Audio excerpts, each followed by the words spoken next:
Muy bien, amigos, continuamos con más de la revista La Tarija. Vamos a dar la bienvenida. Nos encontramos junto al ingeniero Gabriel Coronado, quien es un gusto saludarlo. ¿Cómo está, Gabriel? Buen día. Buenos días, Grecia. Buenos días, Roy. Un cordial saludo a toda la teleaudiencia, a la gente que nos sigue en redes sociales, que realmente tenemos mucha audiencia.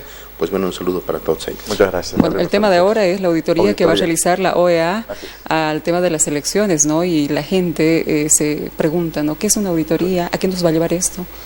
Bien, una auditoría es todo aquello que nos permite corroborar o descartar cierta información en base a varias fuentes que se obtienen, ¿correcto?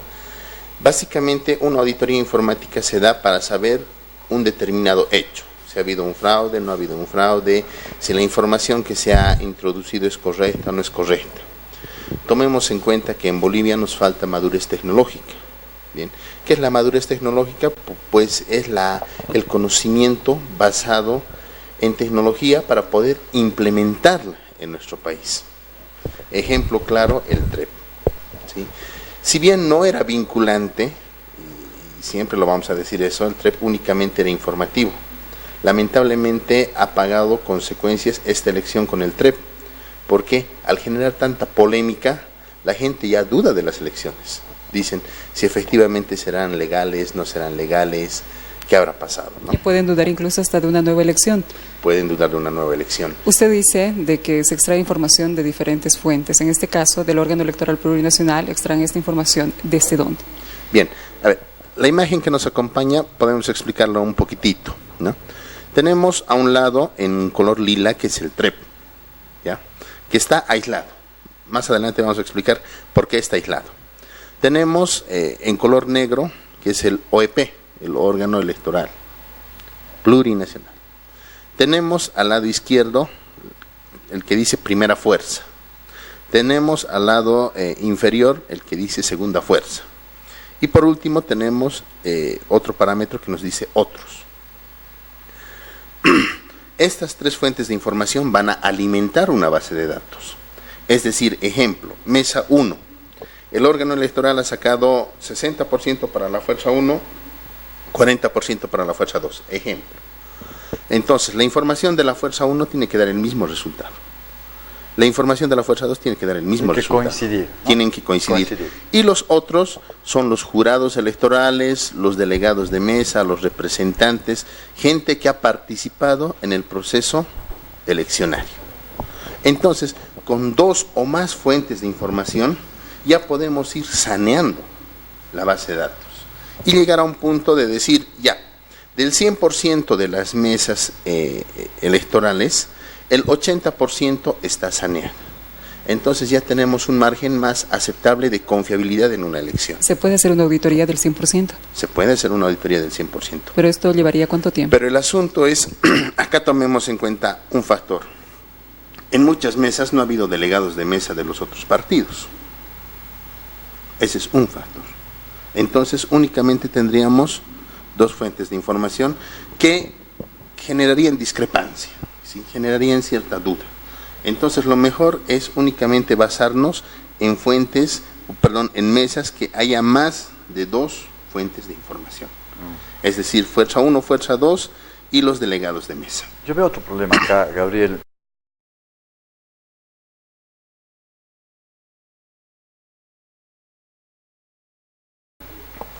Cuando se lleva adelante la contratación o la suscripción de un acuerdo para la auditoría, no la hace el órgano electoral. No la hace el órgano electoral. Debería realizar ellos, o deberían ser ellos los que pidan la auditoría, tampoco la pidieron. Tampoco la pidieron. ¿Por qué? Acá hay dos factores. Uno, que ellos se basan, y por eso lo hemos dejado a un lado el TREP, porque el TREP era únicamente un sistema informativo. Lamentablemente esto se ha volcado la moneda. En vez de informar a la gente, ha desinformado a la gente. ¿Por qué? Porque había momentos que estaba disponible, había momentos que no estaba disponible, y bueno, eso ha llevado a la renuncia del señor Costas. En el mundo de la informática es así. Pero cometes un error, el responsable del TREP chau. En una entrevista internacional dijo que hubo una vocal que le pidió que paralizar el trabajo, que interrumpiera, que también indicó que el soporte, porque la transmisión de datos de un emisor a un receptor, ¿no? Funciona con la señal Wi-Fi, ¿verdad? La transmisión, tiene que haber una señal, tiene que haber un soporte. Se había cortado cuando le decían que era absolutamente seguro. Vámonos al ejemplo de los bancos. Los bancos tienen sistema de redundancia. ¿Qué se llama? ¿A qué llamamos nosotros un sistema de redundancia? A tener dos enlaces, ¿ya? Si el enlace principal cae, el enlace secundario es el que respalda toda la información. A estas alturas del partido, una empresa de ese calibre que ya tenía experiencia, que nos diga eso, o sea, realmente para las personas que no están en el área puede ser creíble. Ya, para gente que trabaja en tecnología, ese es un error que no se comete ni en la universidad. Pero manifestaba de que una persona había realizado el apagado del router. Repito. ¿Se puede esto? Debería haber redundancia, es decir, tener más de un solo respaldo de salida a Internet. Ese es el asunto. Si ellos nos dicen que alguien ha apagado el router, entonces la implementación que lo ha hecho alguien de primer año de universidad. Ha hecho alguien que no sabía. Porque concepto básico en sistemas críticos siempre tienes que tener redundancia de servicio. Yendo en esta línea para comenzar a tratar de entender, de un emisor a un transmisor, sí, ¿verdad? Tiene que haber un receptor, sí, ¿verdad? Y de por medio son los mensajes que lo tomaremos en el tema, en una gráfica, diríamos, de información. ¿Se podría haber en el intermedio, se podría haber manipulado resultados? Desde tu base a la mía, que soy el receptor, sí, pasando por Grecia, ¿podría haber ella en este camino de la información modificar en tiempo real resultados? Hay que ver la estructura de la empresa. ¿Se puede? Gabriel, se puede. Se puede. Es decir, se podía haber modificado resultados. Y podían pasar desapercibidos los cambios. Siempre y cuando no haya un algoritmo de seguridad de por medio. ¿Sí? Ojo, hasta el momento yo no he escuchado que ni la empresa que ha dado el software para hacer el monitoreo, ni la empresa que ha hecho la famosa auditoría de ethical hacking del mismo sistema ha dicho teníamos estas medidas de seguridad. Entonces también hay que ser un poquito responsables y hablar con conocimiento, ¿sí? El día que ellos liberen, que nos digan el software ha trabajado de esta manera, podemos hacer pruebas y decir, ver efectivamente este software en este punto se podía alterar, en este punto se podía alterar.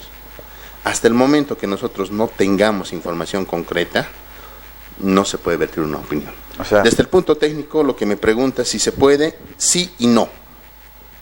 Si no lleva ningún mecanismo de seguridad, sí. Si lleva algún mecanismo de seguridad, el mecanismo va a saltar y va a decir, me han modificado en esta parte.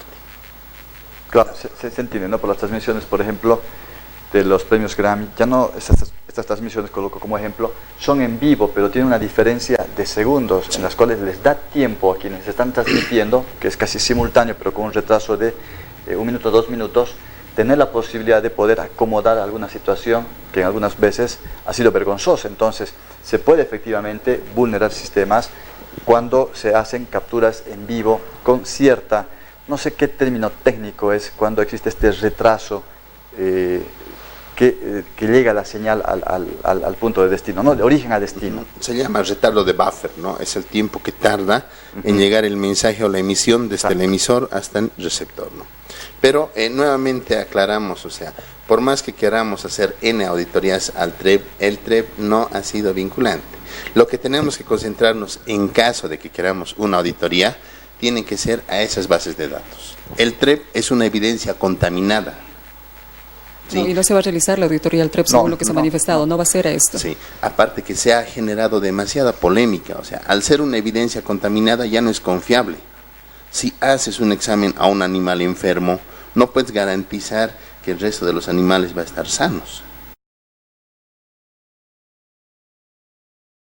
Claro, pero hay otras observaciones para cerrar, Gabriel, más de tipo informático, de tipo formal, ¿no? En el cual deberían, dice, haber convocado a las partes. Si el conflicto es de dos y se va a convocar a las partes, el gobierno no debería haber convocado unilateralmente a una solamente, que es juez y parte, sin que pueda conocer los términos en los cuales se va a auditar. Porque tú puedes hacer una auditoría externa como puedes hacer una auditoría interna. Y entre ambas, o sea, hay una gran diferencia, pero son auditorías al final. Los términos los colocamos nosotros, los interesados. Tomemos en cuenta un factor. En el ámbito de informática forense, la evidencia perdura en el tiempo. Ejemplo, muchas veces me ha tocado trabajos en los cuales se comenzaba con auditoría interna. Se decía, ¿sabes qué? Mira, mi empleado me ha robado, yo no estoy conforme con esto. Sacábamos un veredicto y decíamos, mire, el empleado no ha robado. La empresa no estaba conforme, se iba a una autoridad competente que administre superior, justicia, a un juez, a un fiscal, y el resultado debería ser el mismo. Lo mismo, independientemente qué factores se utilicen ahora en la auditoría, los parámetros que se tengan tienen que ser perecederos en el tiempo. Es decir, hacemos una auditoría ahora, debe votar el mismo resultado de aquí a un año, de aquí a 3 años, de aquí a 5 años, de aquí a 20 años. Por último, ¿esta auditoría podría ser adulterada? ¿Sí o no? Sí, podría ser adulterada. Pero ahí está el aspecto de los veedores, ¿no? ¿Por qué? Porque se puede auditar a una auditoría también, o sea, se puede hacer contraauditoría, ¿sí? Es lo que en el término judicial se conoce como desvirtuar la evidencia.